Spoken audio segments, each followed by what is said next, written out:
Welcome everyone to another coffee tasting. I'm your host Aaron Taylor, and today we are going to be tasting the Rwanda Sholi by Starbucks.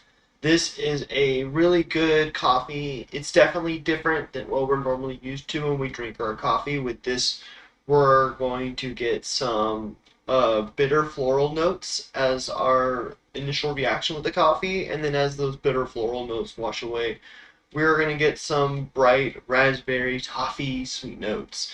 And so it's a really, really good cup of coffee, and the meaning of the name is amazing. And we're going to explore a little bit about the meaning of the name, and we're going to explore the coffee notes as well. So, for those of you who have been to these coffee tastings before, welcome back. And for those of you who are new, welcome. And for those of you who are new, we like to try our coffee three different ways. Right now I have a Chemex pour over and French press setup. And the reason why I do this is to fully explore the different flavor notes that we get from our coffee, but explore the different flavor notes that are extracted through the different brew methods. And so with each different brew method, we're going to get a different amount of sediments, a different amount of oils. It's also going to have a different grind amount.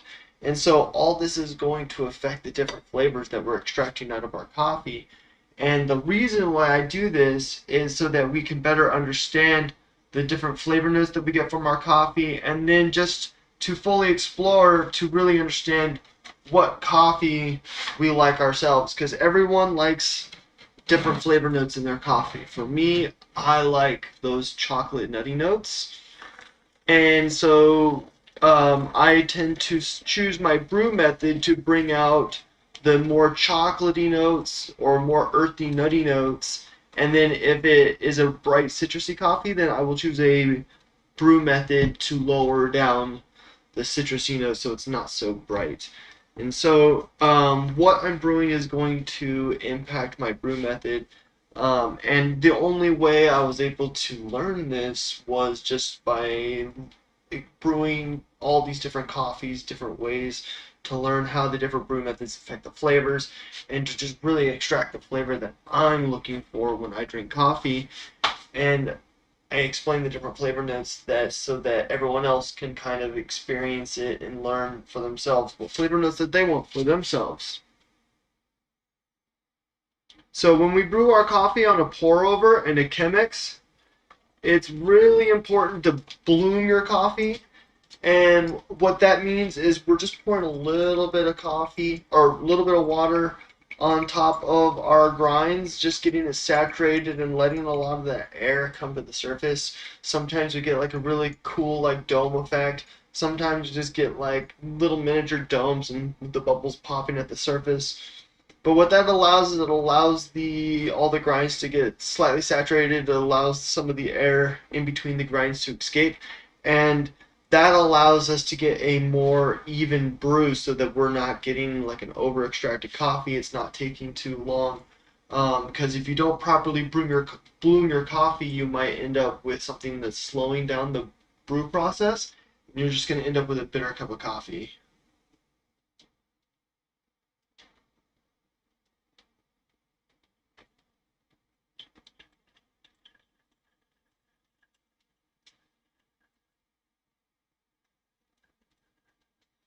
So with the small lot coffees, they have very distinct flavor notes that they have that come from the land that they are grown in, depending on like the weather patterns that they have, what other crops that they grow by in the in the neighborhoods of the same coffee farms, and then also what they put back into the ground. All of that is going to affect the flavor of the coffee. And so with this coffee, we're getting those bright or those bitter floral notes with the bright raspberry and sweet toffee flavors. And so with this one, um, me typically I don't normally like the floral flavors in coffee, but typically when you get floral flavors in coffee, you're getting like bright floral notes. While this one we're getting more of a bitter floral flavor, so it's not as bright and dry as you would get if you were getting like a bright floral coffee, like if it was like a bright hibiscus notes.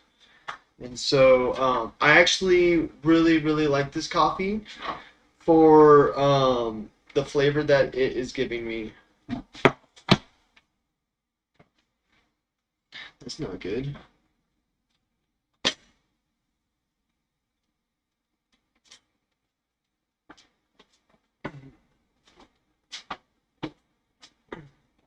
So yeah, I really like this coffee for the flavor notes, even though I don't typically go for these flavor notes because I tend to lean away from the bright floral or just floral notes in general and the bright fruity flavors.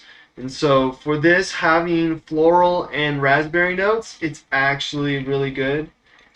And we are going to explore the different flavor notes that we get from each different brew method side by side.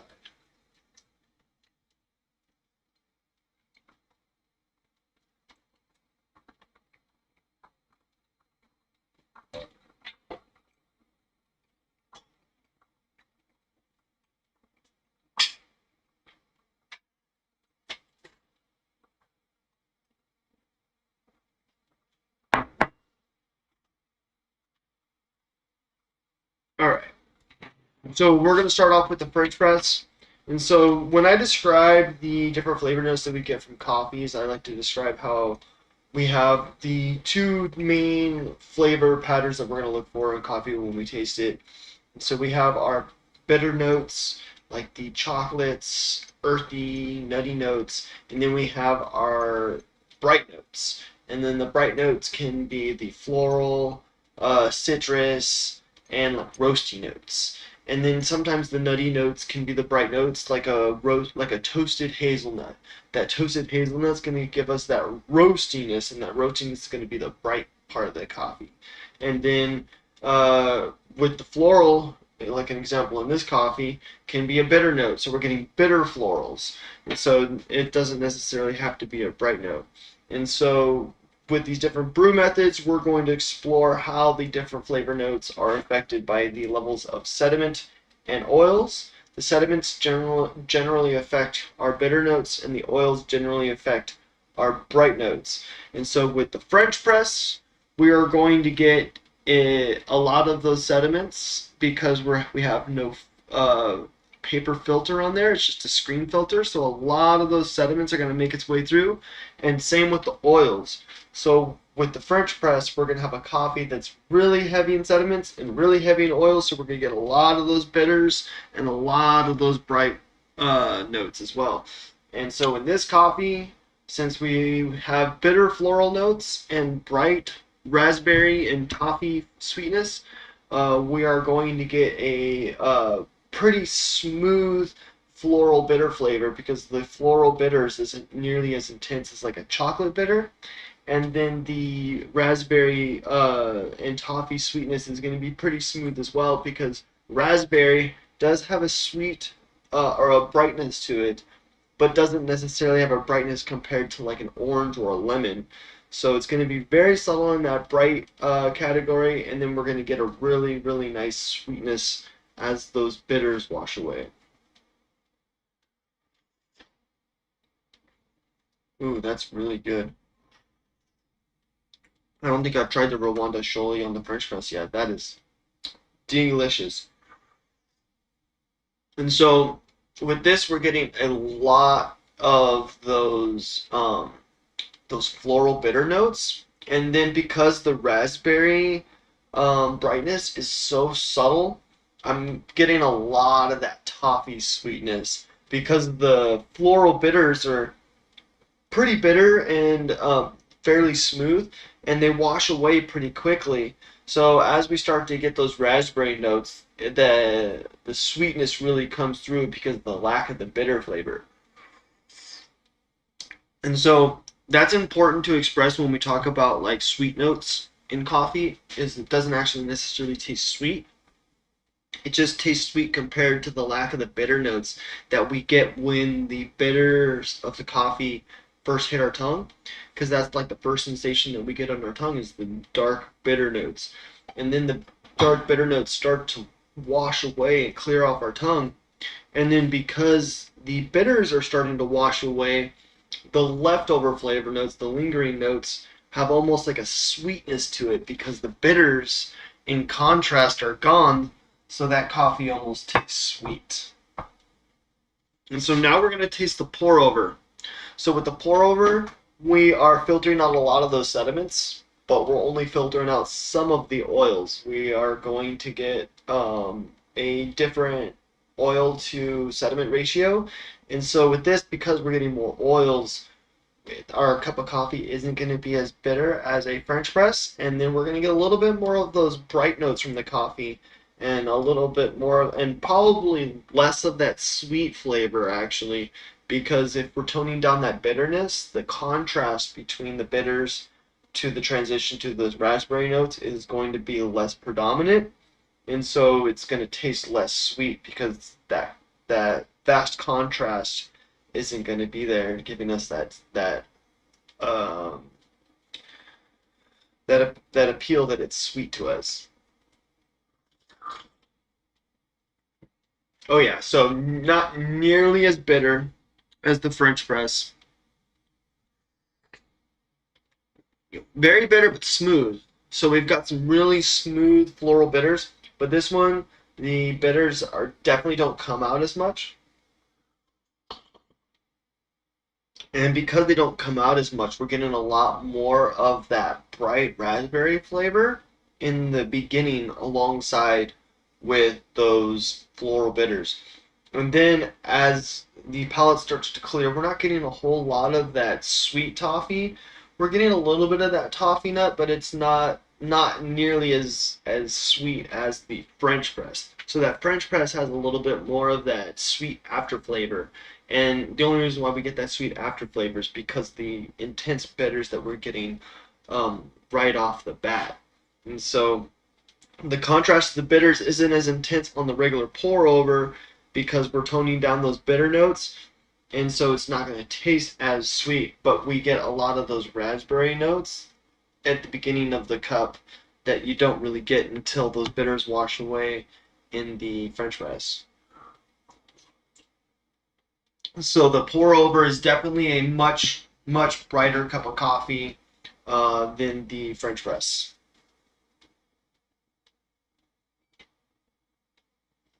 Okay, let's finish this off so we have some room. Very smooth. So far between the pour over and the French press, I prefer the French press just because we get a little bit more of the bitter floral notes, which is really smooth. I like it because the bitter florals are really smooth. Because normally when you get bright florals, the bright florals give you a dry palate. This, not so much. We're just getting those bitter florals in the beginning, and as it washes away, we get a subtle raspberry notes and a really sweet toffee flavor. And that's what I really like about it, is the sweet toffee flavor that comes through. It tastes great, and then the fact that the French press really brings that out makes this brew method my favorite so far. Okay, so now we're going to compare the Chemex to the French press. So with the Chemex is a little bit different than the pour over. With the Chemex, it has an extra paper, two extra paper layers, and then the paper is also a little bit of a thicker material. So with this, we do change the grind setting, so it's a coarser grind, so the water passes through a little bit easier. But also at the same time, that extra paper layer does slow down the water pass-through process.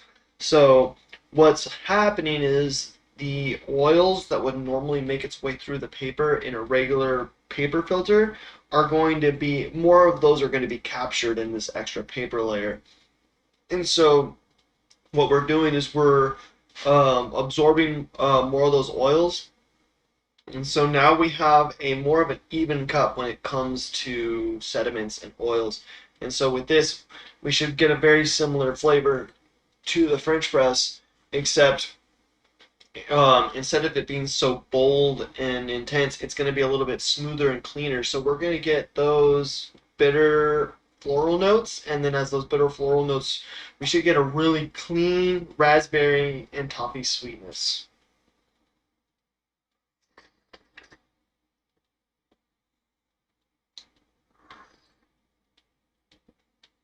Oh yeah, you get like a really smooth bitterness, almost chocolatey, but not quite there. It's definitely got that floral flavor because it's got that impact on the sides of your tongue. And then as it washes away, we're getting that smooth raspberry flavor. It's not as sweet as the French press because the contrast difference in the bitters isn't necessarily there because we definitely brought down the bitters in the Chemex because of the drop in sediments, but it does have a more of a sweetness to it than the regular pour over because we're not getting as much of those raspberry notes from the oils. And so with this, it's definitely like a much more tame version of the French press that doesn't have that sweet flavor either. Because that French press, because we're getting so much of those bitter floral notes, it's giving us that appeal of sweet toffee after the bitters wash away. And so um, it's this one is really good. I actually probably prefer the Chemex over the pour over as well, just because we're not getting as much of those uh, cherry notes. We're getting more of the bitter florals.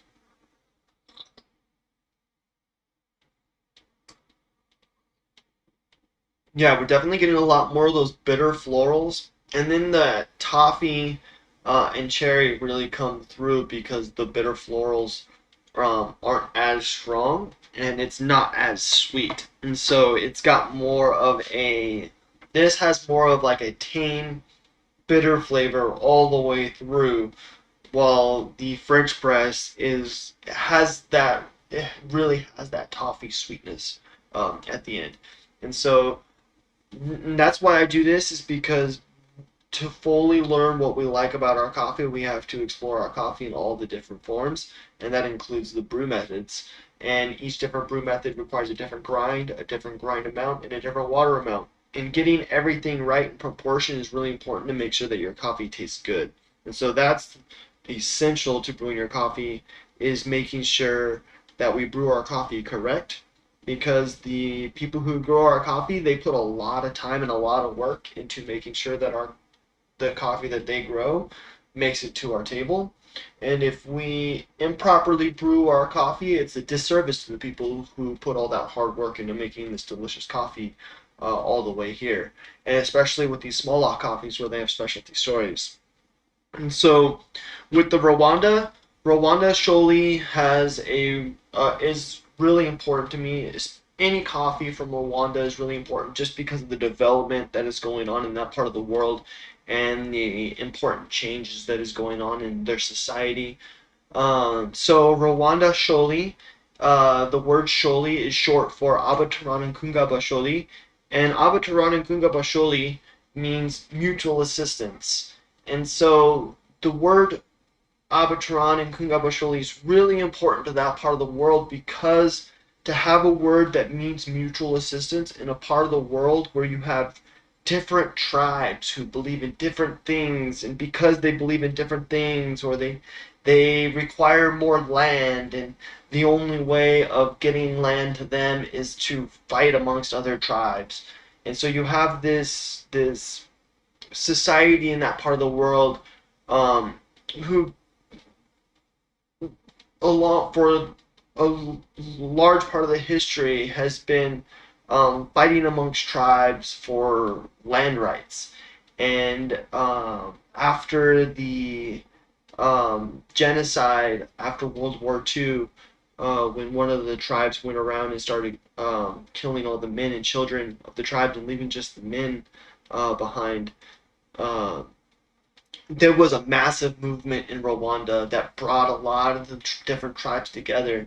And it's really cool because the coffee industry really revolves around this story and has really helped these people thrive in this new age and new change in their society and the way that they do things over there.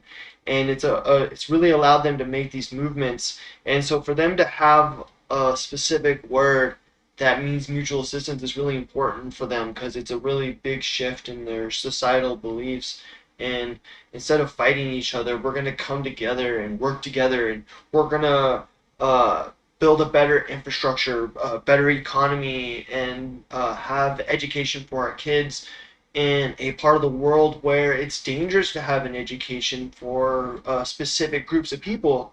And so for them to take up this role of change in this part of the world and to inspire people to come together instead of fight each other for land, it's allowing them to create um, more technology and better livelihoods for the people of Rwanda.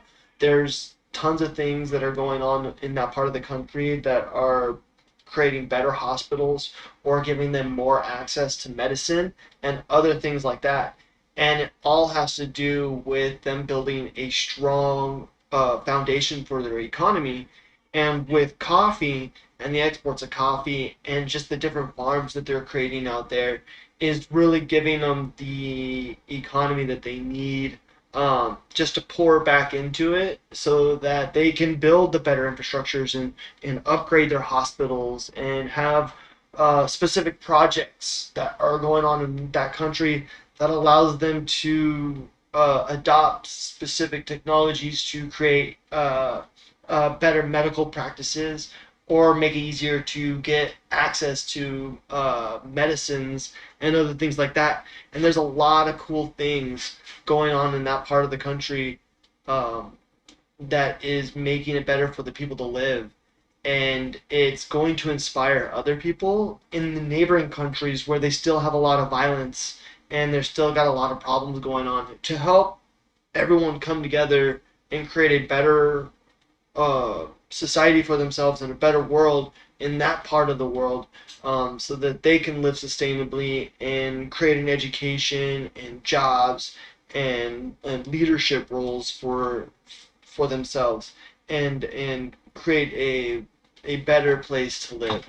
And so that's what the Rwanda coffee means to me, is it's just pure inspiration.